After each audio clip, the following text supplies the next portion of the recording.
نہ دل روتا نہ غم ہوتا، نہ ایسا کہیں ماتم ہوتا، نہ دل روتا نہ غم ہوتا، نہ ایسا کہیں ماتم ہوتا۔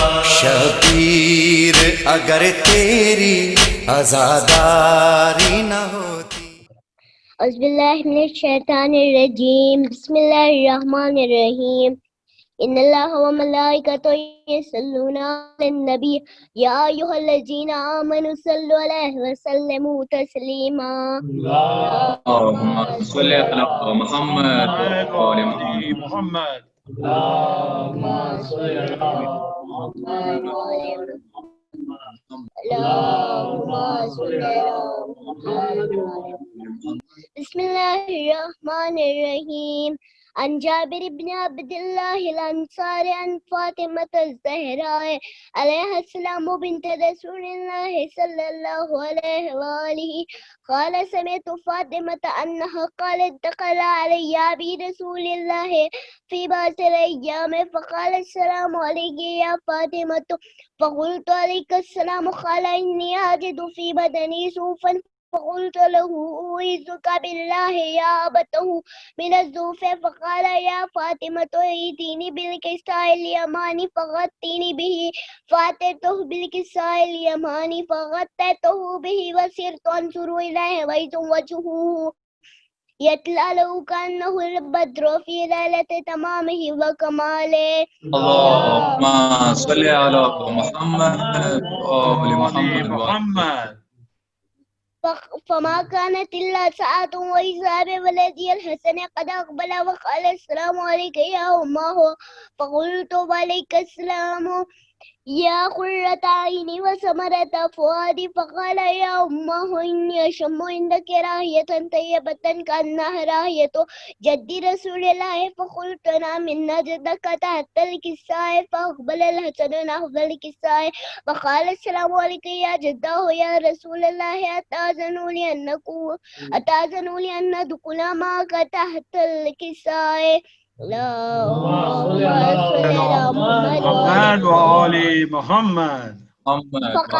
فقال وعليك السلام يا ولدي ويا صاحب حوزي، قد أذنت لك، فدخل معه تحت الكساء فما كانت إلا ساعة وإذا بولدي الحسين قد أقبل وقال السلام عليك يا أمه، فقلت وعليك السلام يا ولدي ويا قرة عيني وثمرة فؤادي، فقال لي يا أمه إني أشم إنك راحية طيبة كأنها راحية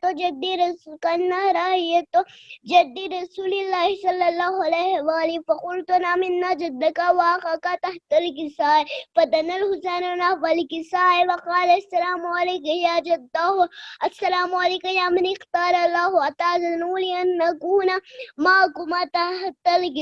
فقال وعليك السلام يا ولدي ويا شافع أمتي، قد أذنت لك، فدخل معهما تحت الكساء. اللهم صل على محمد وآل محمد۔ فأقبل عند ذلك أبو الحسن علي بن أبي طالب فقال السلام عليك يا بنت رسول الله، فقلت وعليك السلام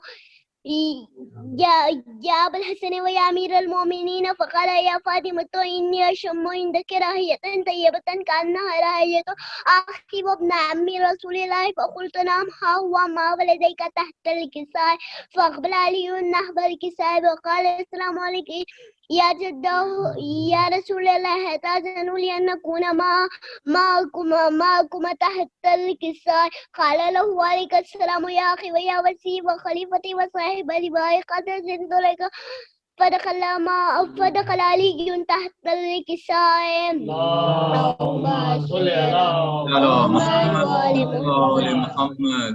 ثم أتيت نحو الكساء وقلت السلام عليك يا رسول الله، أتأذن لي أن أكون معكم تحت الكساء؟ قال وعليك السلام يا بنت ويا بعزتي، قد أذنت لك، فدخلت تحت الكساء فلما اكتملنا جميعا تحت الكساء.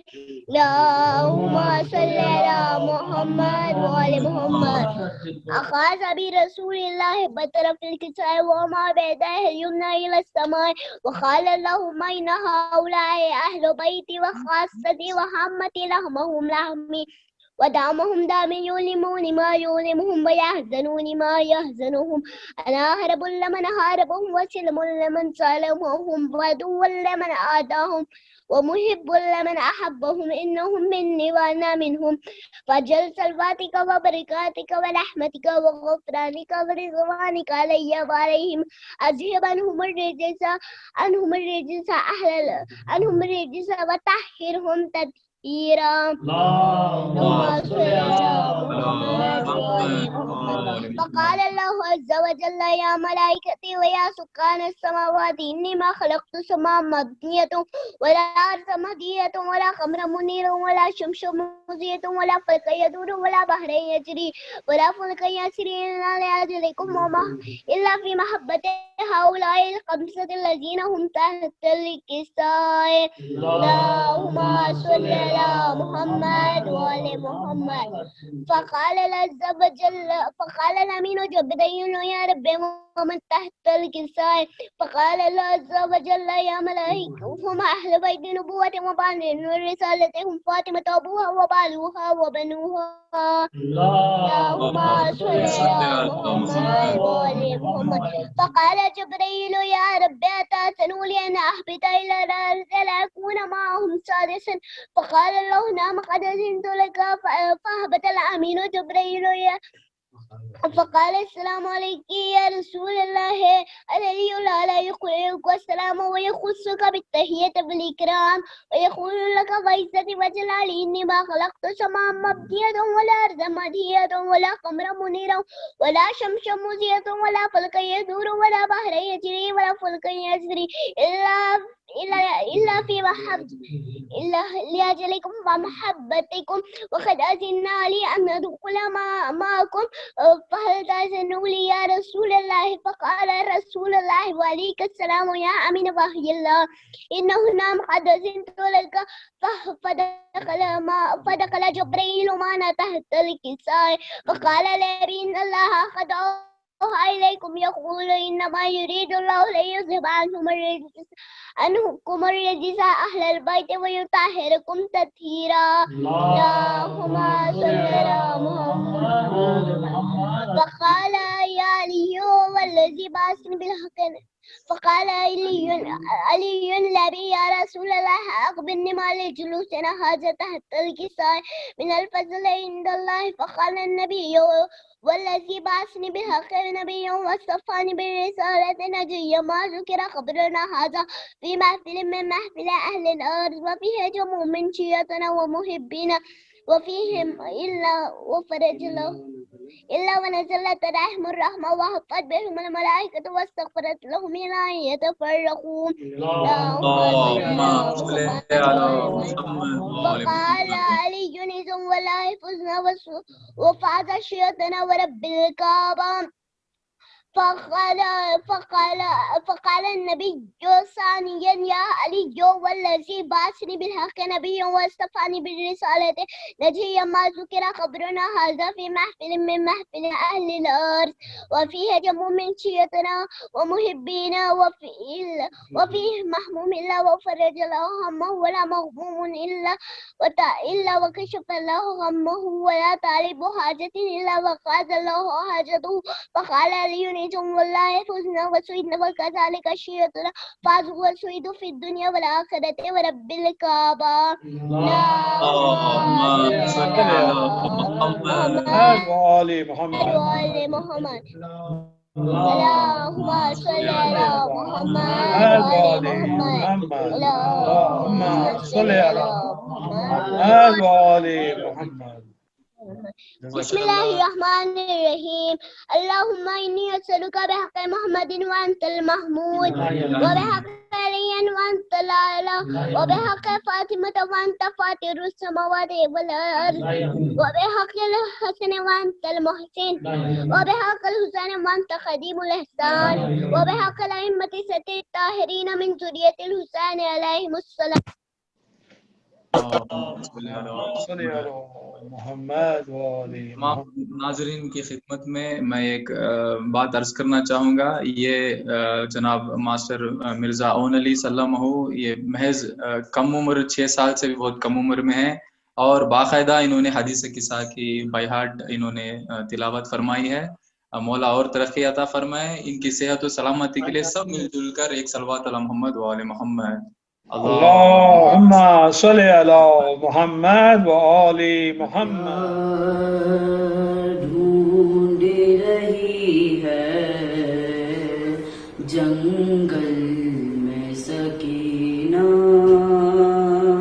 عباس کے بازو یا بابا کسینہ، کیا ڈھونڈ رہی ہے جنگل میں سکینہ، عباس کے بازو یا بابا کسینہ، کانوں سے چھینے گوئی اور آگتی دامن میں، گھبرائی ہوئی بچی یہ کہتی رہی رن میں، اے کوئی جو مجھ کو پہنچا دے مدینہ، کیا ڈھونڈ رہی ہے جنگل میں سکینہ، عباس کے بازو یا بابا کسینہ، کہتی تھی کہ اصغر کو لے آ میرے بابا، کہتی تھی کہ اصغر کو لے آ میرے بابا، سونا نظر آتا ہے بھائی کا میرے جھولا، اصغر کے بغیر اب مجھ کو نہیں جینا، کیا ڈھونڈ رہی ہے جنگل میں سکینہ، عباس کے بازو یا بابا کسینہ، کانوں سے چھینے گوئی اور آگتی دامن میں، کانوں سے چھینے گوئی اور آگتی دامن میں، گھبرائی ہوئی بچی یہ کہتی رہی رن میں، اے کوئی جو مجھ کو پہنچا دے مدینہ، کیا ڈھونڈ رہی ہے جنگل میں سکینہ. صلوات بر محمد و آل محمد صلوات. اللہم صلی علی محمد و آل محمد. بانو یہ عابد کو بتلا رہی ہے میری سکینہ کو نیند آ رہی ہے، بانو یہ عابد کو بتلا رہی ہے میری سکینہ کو نیند آ رہی ہے، کہہ دو ہواؤں سے آہستہ آئے، کہہ دو پرندوں سے غلہ مچائے، کہہ دو اندھیروں سے واپس نہ جائے، کہہ دو اندھیروں سے واپس نہ جائے، جاگی ہوئی چین کچھ پا رہی ہے میری سکینہ کو نیند آ رہی ہے،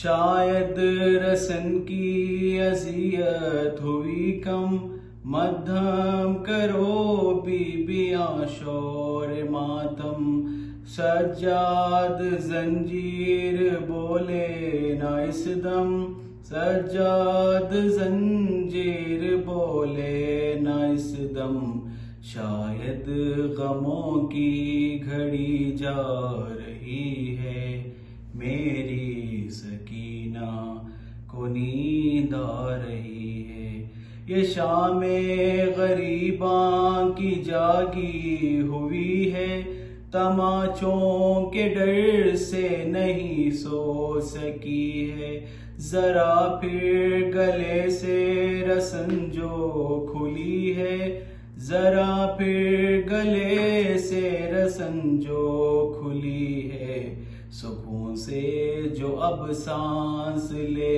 پا رہی ہے، میری سکینہ کو نیند آ رہی ہے، مگر یہ ہوا کیا زندان رویا، بدن روح کے ساتھ بچی کا سویا، نہ جاگی وہ عابد نشانہ ہلایا، نہ جاگی وہ عابد نشانہ ہلایا، سکون سے جو اب سانس لے پا رہی ہے، میری سکینہ کو نیند آ رہی ہے، کہاں تک لکھوں میں ریحان نوحہ، کبھی شام جاؤں تو دیکھوں وہ روزہ، جہاں قیدی بچی کا مرقد ہے تنہا، جہاں قیدی بچی کا مرقد ہے تنہا، جہاں ماں بھی کہاں جا رہی ہے، میری سکینہ کو نیند آ رہی ہے، بانو یہ عابد کو بتلا رہی ہے، میری سکینہ کو نیند آ رہی ہے، زندہ کا در زور سے اب نہ کھولو، اے پہرے داروں اب آہستہ بولو، تم بھی تو جاگے ہو کچھ دیر سو لو، تم بھی تو جاگے ہو کچھ دیر سو لو، بابا کی خوشبو اسے آ رہی ہے، میری سکینہ کو نیند آ رہی ہے، بانو یہ عابد کو بتلا رہی ہے، میری سکینہ کو نیند آ رہی ہے۔ شام عاشور جب روتے روتے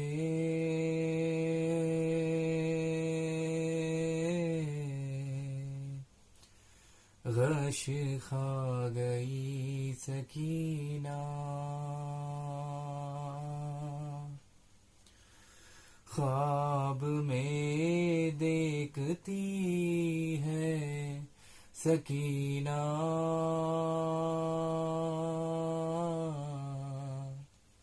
بھیا قاسم کا آیا ہے صحرا، جب نظر آیا نا اس کو دولہا،